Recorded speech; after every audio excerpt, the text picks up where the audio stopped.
नमस्कार, आप लोग उत्तराखंड देख रहे हैं आप और मैं हूं आपके साथ काजल ठाकुर। रंगों के पर्व होली में कैबिनेट मंत्री गणेश जोशी के आवास पर अबीर गुलाल लगाया गया और होली का त्योहार बड़े उत्साह के साथ मनाया गया। आपको बता दें कि आज होली का त्योहार है और बड़े ही उत्साह के साथ लोगों ने होली का त्योहार मनाया। प्रदेशवासियों को उन्नति, सुख, समृद्धि की कामनाएं दी। और आपको ये भी बता दें कि कैबिनेट मंत्री भी होलियारों के साथ जमकर झूमते हुए नजर आए। गणेश जोशी के आवास पर होलियारों ने पारंपरिक कुमाऊनी होलियां गाकर शुभकामनाएं एक दूसरे को दी। प्रदेशवासियों को उन्नति, सुख, समृद्धि की कामना की। आपको ये भी याद दिला दें कि इस दौरान मंत्री ने होलियारों के साथ नाच गाकर नृत्य किया और आनंद उठाया।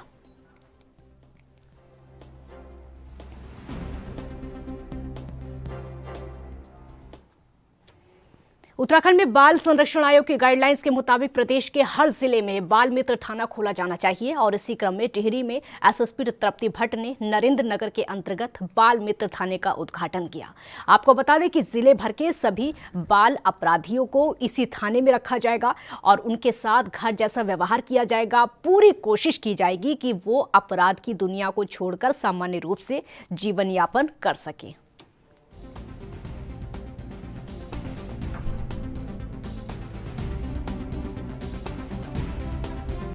निदेशक महोदय के निर्देशन में हम सभी की ये पूरी कोशिश है कि जो भी हमारे थाने हों वो महिला फ्रेंडली, विक्टिम फ्रेंडली।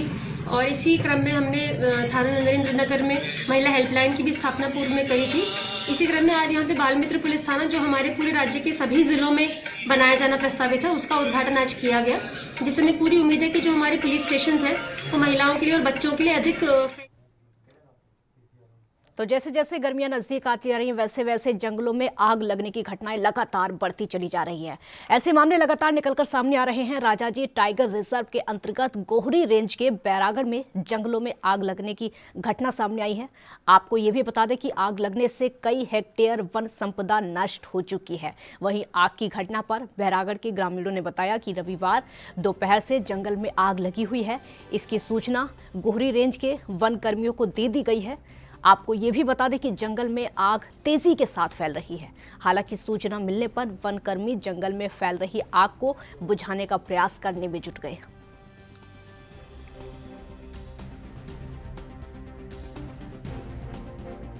तो जंगल में तेजी से लगातार आग फैलती जा रही है। बैरागढ़ के जंगल की तस्वीरें आप ये इस समय देख रहे हैं।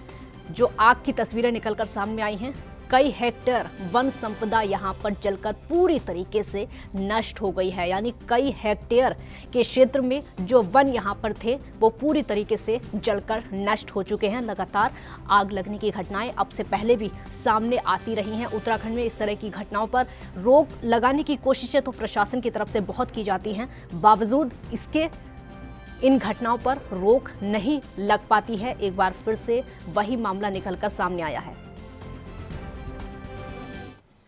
बीजेपी ने सल्ट विधानसभा उपचुनाव के लिए कैंडिडेट की घोषणा कर दी है। विधायक सुरेंद्र सिंह जीना के निधन से खाली हुई इस सीट पर उनके बड़े भाई महेश जीना को पार्टी ने कैंडिडेट घोषित किया है। जीना 30 मार्च को नॉमिनेशन फाइल करेंगे। सल्ट में महेश जीना को टिकट देकर बीजेपी सहानुभूति कार्ड का तीसरा बार दांव खेलेगी। आपको बता दें कि इससे पहले बीजेपी विधायक मगन लाल शाह के निधन पर उनकी पत्नी मुन्नी देवी शाह और मंत्री प्रकाश पंत के निधन पर उनकी पत्नी चंद्रा पंत को चुनाव लड़वा चुकी है। इन दोनों ही उपचुनाव में बीजेपी को सहानुभूति कार्ड का फायदा मिला और वो जीत दर्ज करने में सफल रही।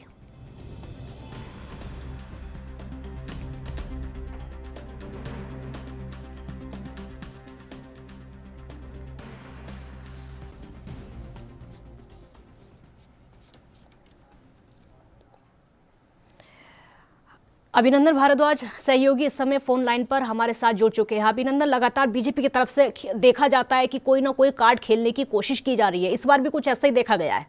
जी बिल्कुल काजल, आपको बता दें कि बीजेपी ने सल्ट विधानसभा जो उपचुनाव होने वाले हैं उसके लिए अपने कैंडिडेट की घोषणा कर दी है, जिसके लिए वो 30 मार्च को अपना नॉमिनेशन फाइल करेंगे। और साथ ही साथ आपको बता दें कि जो बीजेपी कैंडिडेट हैं सुरेंद्र सिंह जीना, माफ कीजिएगा, जो विधायक सुरेंद्र सिंह जीना के निधन के बाद जो सीट खाली हुई है उसके बाद बीजेपी ने सहानुभूति कार्ड के तौर पर उनके बड़े भाई महेश जीना को ही यहाँ मैदान में उतार दिया है, जिसके बाद से वो लगातार प्रचार प्रसार में जुट गए हैं। और साथ ही इसके साथ देखने को मिल रहा है कि लोगों का जो बीजेपी ने जो सहानुभूति कार्ड खेला है लोगों पर, वो बिल्कुल सार्थक तरीके से साबित हो रहा है। इसको जैसे कि देखा जा सकता है कि जैसे जैसे प्रचार प्रसार में गए वहाँ पे जो महेश जीना है उनके लिए जो लोग हैं वहाँ के जो आम जनता है, उन्होंने नारेबाजी की है कि महेश जीना तुम संघर्ष करो, हम तुम्हारे साथ हैं। और साथ ही साथ आपको ये भी बता दें काजल कि जो बीजेपी का जो सहानुभूति कार्ड का है, ये तीसरी बार इसने ये दाव खेला है। और जो पिछली बार जो 2 दाव खेले हैं उनमें बीजेपी एकदम सार्थक तौर से और सफलता हासिल की है इन जो सहानुभूति कार्ड में। काजल, ठीक है, बहुत शुक्रिया आपका इस पूरी जानकारी के लिए। तो बीजेपी ने एक बार फिर से सहानुभूति कार्ड खेला है। विधानसभा के इलेक्शन करीब हैं उत्तराखंड में, जिसके मद्देनजर बीजेपी लगातार इस तरह की कोशिशें कर रही है। अगर उपचुनाव में फायदा इस तरीके से मिलता है सहानुभूति कार्ड खेलने से, तो विधानसभा चुनाव में भी कहीं ना कहीं इस तरह के कार्ड देखने को मिल सकते हैं।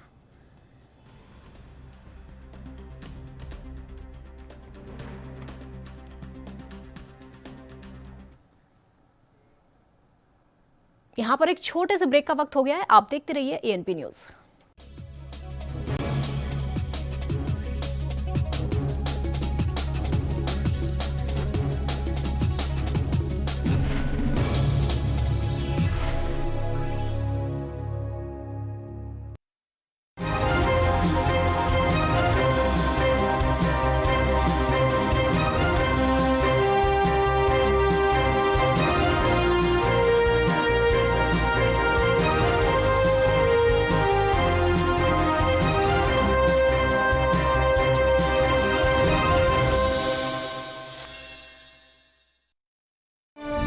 ਸਰਕਾਰੀ ਸਕੂਲਾਂ ਵਿੱਚ ਬਣਵਾਏ 6984 ਕਲਾਸਰੂਮ, 292 ਸਾਇੰਸ ਲੈਬੋਰੇਟਰੀ ਅਤੇ 304 ਲਾਇਬ੍ਰੇਰੀਆਂ। 4 ਵਰਿਆਂ ਤੋਂ ਸਿੱਖਿਆ ਦਾ ਮਿਆਰ ਉੱਚਾ ਚੁੱਕਦੀ ਹੋਈ ਪੰਜਾਬ ਸਰਕਾਰ।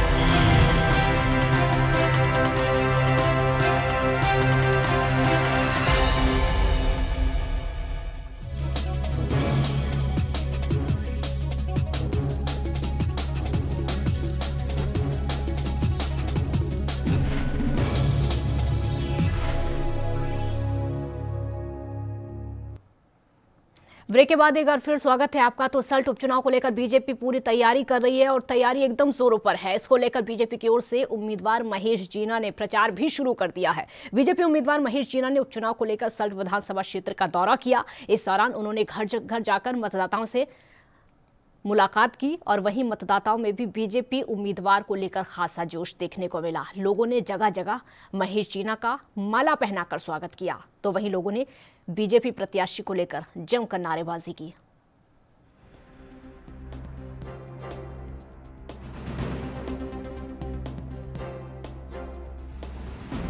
महेश जीना का जोरदार स्वागत किया गया। बीजेपी उम्मीदवार की रैली में आज जन सैलाब उमड़ा। एक तरफ तो होली, लेकिन वहीं दूसरी तरफ बीजेपी त्योहार के साथ साथ राजनीतिक कार्ड खेलते हुए नजर आ रही है, जिसके चलते आज बीजेपी के उम्मीदवार घर घर जाते हुए नजर आए और लोगों से होली मिलन के साथ साथ वोटों की अपील करते हुए नजर आए हैं। तस्वीरों में साफ तौर पर देखा जा सकता है कि होली का त्योहार है एक तरफ, लेकिन वहीं दूसरी तरफ सहानुभूति कार्ड खेलते हुए और लोगों की भावनाओं से खेलते हुए यहाँ पर वोटों की अपील की जा रही है। ढोल नगाड़ों के साथ लोगों ने स्वागत भी किया और कहीं ना कहीं देखने को मिला कि प्रत्याशी के प्रति, जो बीजेपी के उम्मीदवार हैं, उनके प्रति लोगों में जोश, लोगों में उत्साह यहाँ पर नजर आया। इससे कहीं ना कहीं एक उम्मीद बनती है जीत को लेकर, हौसले बुलंद होते हैं प्रत्याशी के जीत को लेकर।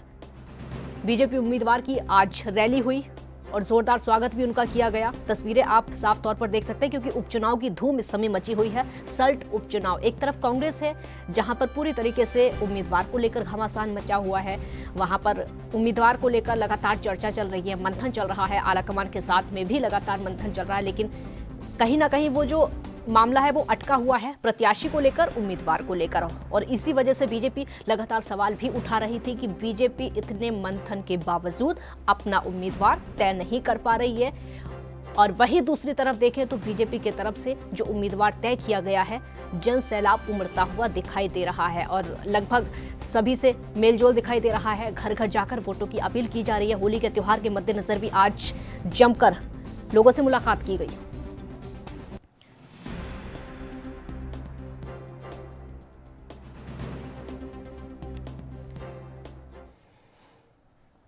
तो देश के बड़े त्योहार होली को सभी जगहों पर बड़ी धूमधाम के साथ मनाया गया और इसी के चलते विकास नगर के सहसपुर विधानसभा क्षेत्र के उम्मीदपुर में शिवालिक मंडल ग्रामीण के उपाध्यक्ष के घर पर भी होली का जश्न बड़े हर्षोल्लास के साथ मनाया गया। साथ ही इस दौरान होलियारों ने परंपरागत तरीके से होली गायन, नृत्य और दमाऊ की थाप पर होली का त्योहार मनाया।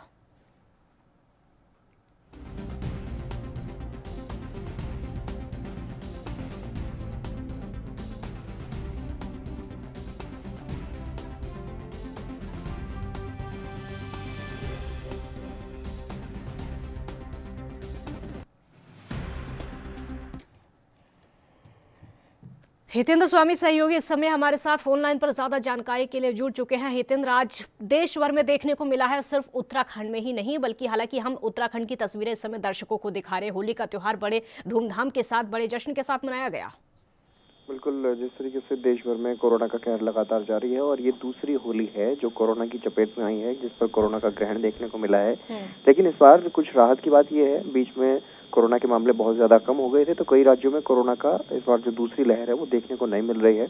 उनमें से उत्तराखंड भी है। हालांकि एक बार फिर से मामले जरूर बढ़ रहे हैं और इसको लेकर के कुंभ को लेकर के खासतौर पर, क्योंकि कुंभ भी वहां पर लग रहा है हरिद्वार में, तो उसको लेकर के भी नई गाइडलाइन जो है वो जारी की गई। लेकिन अलग अलग जगहों पर इस बार कुछ पाबंदियां जरूर थी कि कोरोना की वजह से ध्यान रखा जाए सोशल डिस्टेंसिंग का, और ज्यादा पानी वाली जो पिचकारी वाली जो होली है वो ना खेली जाए और फूलों से होली खेली जाए। लेकिन उसके बावजूद भी अलग अलग जगहों पर अगर बात की जाए तो धूमधाम से होली का ये त्योहार जो है वो मनाया गया है। आप तस्वीरों में जो विकास नगर की तस्वीरें देख पा रहे हैं, वहाँ पर ढोल नगाड़ों के साथ लोगों ने होली का ये त्योहार मनाया है। और खासतौर पर रंगों से इस बार अगर बात की जाए तो बहुत ज्यादा दूरी बनाने की कोशिश इस बार लोगों ने की है और लोगों को जागरूक करते हुए, एक दूसरे को समझाते हुए और गीत गा करके, मिठाइयाँ बांट करके खुशियाँ जरूर मनाई। लेकिन इस बार जो होली रंगों का त्योहार होता है उसको लेकर के कहीं ना कहीं ये कहा जा सकता है कि इस बार का जो त्योहार है वो फीका ज्यादातर जगहों पर देखने को मिला है।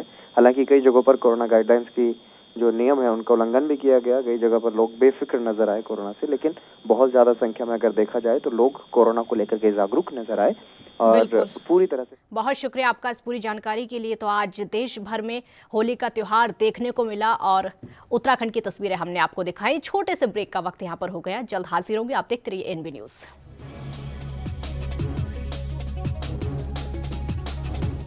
क्या आप दुबले पतले कमजोर हैं? आपकी सेहत नहीं बनती, भूख कम लगती है, वजन नहीं बढ़ता?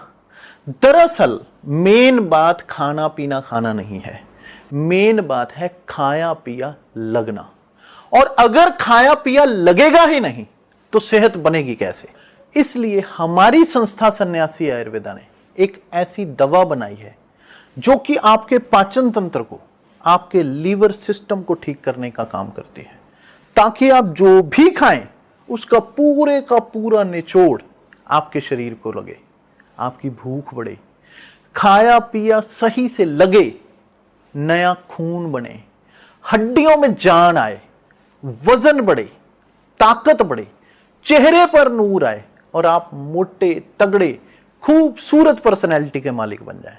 यह दवा पूरी तरह से आयुर्वेदिक होती है। इसका शरीर पर कोई भी साइड इफेक्ट, कोई भी नुकसान या दुष्प्रभाव नहीं होता। लड़के लड़कियां दोनों इसका इस्तेमाल कर सकते हैं और पहले 15 दिन के अंदर ही आपको इसका असर महसूस हो जाएगा। सिर्फ 650 रुपए की पूरे 1 महीने की दवा होती है और आप इसे घर बैठे 01145454545 पर फोन करके दवा मंगवा सकते हैं। 38 ਲੱਖ ਪਰਿਵਾਰਾਂ ਨੂੰ ਦਿੱਤਾ 5 ਲੱਖ ਰੁਪਏ ਤੱਕ ਦੇ ਇਲਾਜ ਲਈ ਮੁਫਤ ਸਿਹਤ ਬੀਮਾ। 4 ਵਰਿਆਂ ਤੋਂ ਪੰਜਾਬੀਆਂ ਦੀ ਸਿਹਤ ਦਾ ਧਿਆਨ ਰੱਖਦੀ ਪੰਜਾਬ ਸਰਕਾਰ।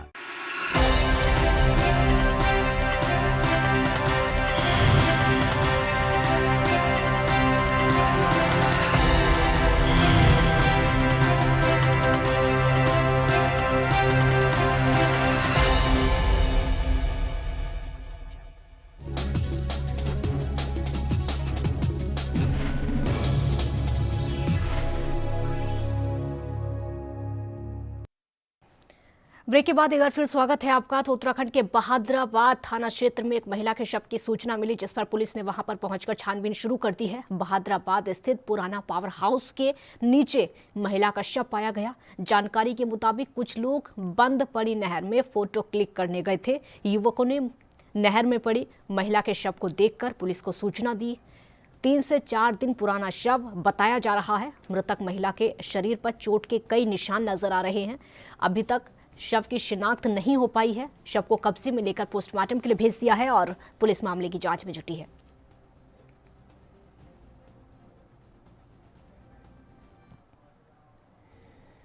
और उत्तराखंड के चंपावत में पूर्णागिरि का मेला मंगलवार 30 मार्च से शुरू होने जा रहा है, जिसको लेकर मेला प्रशासन ने मेले की सभी व्यवस्थाएं लगभग पूरी कर ली हैं। और आपको बता दें कि उत्तराखंड के संसदीय कार्य मंत्री बंशीधर भगत दोपहर 1 बजे प्रवेश द्वार ठुलीगाड़ में पूजा अर्चना करके मेले का शुभारंभ करेंगे। आपको यहां पर यह भी याद दिला दें कि मां पूर्णागिरि धाम में हर साल होली के अगले दिन से 3 महीने का मेला लगता है, लेकिन इस बार कोरोना संक्रमण के खतरे को देखते हुए प्रशासन ने मेला अवधि 30 दिन की तय की है। मेला अधिकारी जिला पंचायत के एमएम का कहना है कि मंगलवार को दोपहर 1 बजे प्रदेश के कैबिनेट मंत्री बंशीधर भगत मेले का उद्घाटन करेंगे।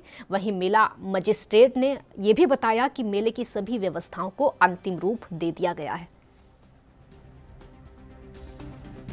माता पूर्णिमा होली के अगले दिन 30 मार्च से शुरू होने वाला है। इस बार कोविड-19 के दृष्टिगत कुछ बदलाव किए गए हैं। मेला जो कि हर बार 3 महीने का होता था, इस बार उसे 1 महीने का रखा गया है। साथ ही हरिद्वार कुंभ की जो एसओपी है उसको कुछ लोकल लेवल पे मॉडिफाई करके उसको भी यूज किया जा रहा है, ताकि जो कोविड-19 की जो गाइडलाइंस हैं उनको फॉलो किया जा सके। इसके साथ ही साथ प्रशासन ने अपनी तैयारियां पूरी कर ली हैं, जिसमें कि जैसे नाई मुंडन की व्यवस्था है, यातायात, स्वच्छता, साफ सफाई और बिजली की जो व्यवस्थाएं हैं वो प्रशासन द्वारा पूरी कर ली गई हैं और उस पर कार्य बहुत तेजी से आगे चल रहा है। अभिनंदन भारद्वाज सहयोगी फोन लाइन पर इस वक्त हमारे साथ ज्यादा जानकारी के लिए जुड़ चुके हैं। अभिनंदन, 30 मार्च से यानी कल से इस मेले की शुरुआत होने वाली है और बड़े धूमधाम से इस मेले की शुरुआत होगी, क्या जानकारी आपके पास? आपको बता दें कि मंगलवार यानी 30 मार्च से मां पूर्णागिरि मेले का जो है शुभारंभ होने जा रहा है और जिसे लेकर मेला प्रशासन ने लगभग अपनी सारी व्यवस्थाएं पूरी कर ली है।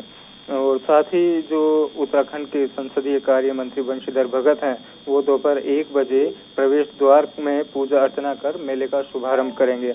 और आपको बता दें कि जो ये पूर्णागिरि मेला है ये हर साल 3 महीने के लिए लगता है, लेकिन इस बार कोरोना की जो सख्ती है उसको देखते हुए इस बार ये मेला महज 30 दिन यानी कि 1 महीने के लिए ही लगाया जा रहा है। और साथ ही साथ इसके लिए जो भी श्रद्धालु यहाँ आएंगे उनको अपना जो कोविड रिपोर्ट है वो साथ में लाना अनिवार्य है और कोविड रिपोर्ट नेगेटिव पाए जाने पर ही उनको मां पूर्णागिरि मेले में आने की अनुमति मिलेगी और साथ ही दर्शन लाभ मिल पाएंगे। और साथ ही साथ आपको बता दें कि जो मेला प्रशासन ने एसओपी जारी की है उसके तहत जो मां पूर्णागिरि मेला है इसमें एक दिन में महज 10,000 श्रद्धालु ही दर्शन कर सकेंगे।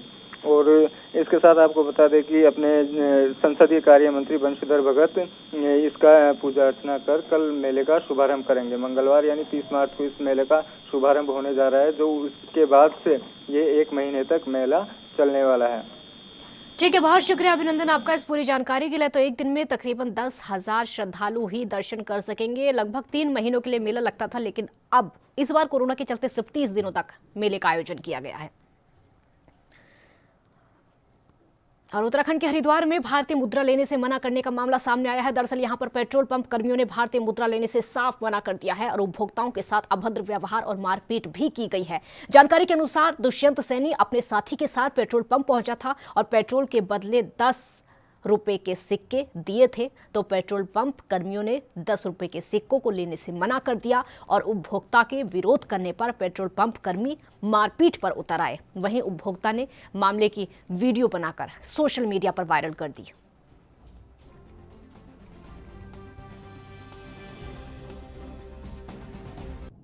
तो भाई साहब, मैं ये पेट्रोल भराने के लिए टैंकर चौक के पास ये जो हमारा भारत का पेट्रोल पंप है, यहाँ पर आया था। मेरे साथ में एक मेरा दोस्त था, तो हम लोगों ने पेट्रोल भराया। पेट्रोल भराने के बाद हम लोगों ने इनको जो पैसे दिए, तो हमारे पास 10 के सिक्के थे जो हमें पीछे किसी दुकानदार से मिले थे। तो इन लोगों ने सिक्के लेने से मना कर दिया। मना करने के बाद हम लोगों ने कहा कि ये क्यों नहीं ले रहे, तो ये लोग बोलने लगे कि हमारे चलते नहीं है, बैंक में जमा नहीं होते। तो मैंने कहा आपके मैनेजर से बात करना चाहूँगा। तो मैं इनके मैनेजर से बात करने के लिए कहा, तो मैनेजर पहले से ही जैसे ही हम अंदर इनके ऑफिस में घुसे, तो ये लोग जो है मैनेजर पहले ही बदतमीजी से उठ के बोला कि बाहर निकलो यहाँ से। तो मैंने अपना फ़ोन निकाल के इनकी वीडियो बनाई। तो वीडियो बनाते हुए ये लोग मैनेजर बोलता है कि हमारे 10 के सिक्के नहीं चलते हैं और हम बैंक में इन्हें जमा नहीं कर पाते, बैंक वाले इनको जमा नहीं करते हैं। लेकिन भाई साहब, ये भारतीय मुद्रा है और क्या बोलते हैं, अगर ये आम जनता के पास है तो कहाँ इनको जनता। उधम सिंह नगर जिले में 1 अप्रैल से गेहूं की सरकारी खरीद की जाएगी और आपको बता दें कि इस साल 18 लाख क्विंटल गेहूं खरीद का लक्ष्य रखा गया है। वहीं पिछले साल की तुलना में 19 नए क्रय केंद्र बढ़ाए गए हैं। अब जिले के 158 सरकारी क्रय केंद्रों में गेहूं की खरीद होगी। प्रशासन ने हर मंडी में RFC के 3 तोल कांटे लगाने का निर्णय लिया गया है। और आपको ये बता दें कि इस बार ग्रामीण इलाकों में भी क्रय केंद्र खोले जा रहे हैं, जिससे किसानों को ढुलाई अतिरिक्त खर्च से निजात मिल सकेगी। केंद्र सरकार ने गेहूं का न्यूनतम समर्थन मूल्य 1975 रुपये निर्धारित किया है, जबकि राज्य सहायता के रूप में 20 रुपये राज्य सरकार की ओर से बोनस के रूप में किसानों को मिलेगा। इस हिसाब से राज्य के किसानों को 1995 रुपये प्रति क्विंटल भुगतान किया जाएगा। की लक्ष्य 18 लाख कुंटल का है और उम्मीद है कि इस बार 18 लाख कुंटल या उससे ज़्यादा खरीद हो सकती है, इसलिए हमें उसके हिसाब से तैयारियां की जानी है। इसी आधार पर हमने केंद्रों की संख्या भी बढ़ा दी है। केंद्रों में जो भी व्यवस्थाएं आवश्यक हैं वो 1 अप्रैल तक पूर्ण कर ली जाएंगी। सबसे बड़ी समस्या आती है क्रय करने के बाद भुगतान की। तो इस बार माननीय मंत्री जी ने स्वयं जनपद में आकर बैठक ले ली है और ये व्यवस्था की जा रही है कि 1 सप्ताह के अंदर भुगतान हो जाए। खरीद का भुगतान अनिवार्य रूप से 1 सप्ताह में कर। पिछले साल की तुलना में इस साल 9 क्रय केंद्र बढ़ाए गए। आपको ये बता दें कि 1 अप्रैल से गेहूं की जो खरीदारी है वो की जाएगी। 18 लाख क्विंटल गेहूं खरीद का लक्ष्य इस बार रखा गया है। 19 नए क्रय केंद्र बढ़ाए गए हैं। ये सरकारी खरीद इस बार होगी, तो 1 अप्रैल से इसकी शुरुआत की जाएगी, यानी किसानों को अब राहत मिल सकती है। कई ऐसी चीज़ें हैं इसमें जो कि किसानों के लिए आसानी की गई है, व्यापारियों के लिए आसानी की गई है, ताकि दूर तक व्यापारियों को और किसानों को अपना अनाज लेकर न जाना पड़े, जिसके चलते सरकारी खरीद में कई ऐसी सुविधाएं भी इस बार दी गई है। तो इस साल 18 लाख क्विंटल गेहूं खरीद का पूरा लक्ष्य सरकार की तरफ से रखा गया है, क्योंकि पिछले साल की तुलना में 19 नए क्रय केंद्र बढ़ाए गए हैं। अगर क्रय केंद्र बढ़ते हैं तो इससे किसानों का और ज़्यादा फायदा होता है। जितने ज़्यादा केंद्र होंगे उतने ज़्यादा किसान आ सकते हैं और किसानों की जो फसल है उतनी ज़्यादा जल्दी बिक सकती है। यानी इंतज़ार अब किसानों को मंडी के बाहर खड़े होकर नहीं करना पड़ेगा। अब क्रय केंद्र बढ़ गए हैं, किसानों की संख्या बढ़ेगी और जल्दी जल्दी फसल बिकेगी, तो किसानों को यहाँ पर राहत की सांस एक तरीके से कहा जा सकता है। उत्तराखंड के हरिद्वार में महामंडलेश्वर जी ने अपने आश्रम पर प्रेस वार्ता का आयोजन किया गया है। आपको बता दें कि महामंडलेश्वर सोमेश्वरानंद ने बताया कि महामंडलेश्वर बनने के लिए ग्रस्त जीवन को त्यागना पड़ता है और साथ ही वैराग्य जीवन को अपनाना पड़ता है। महामंडलेश्वर ने और क्या कुछ कहा, आपको भी सुनवाते हैं।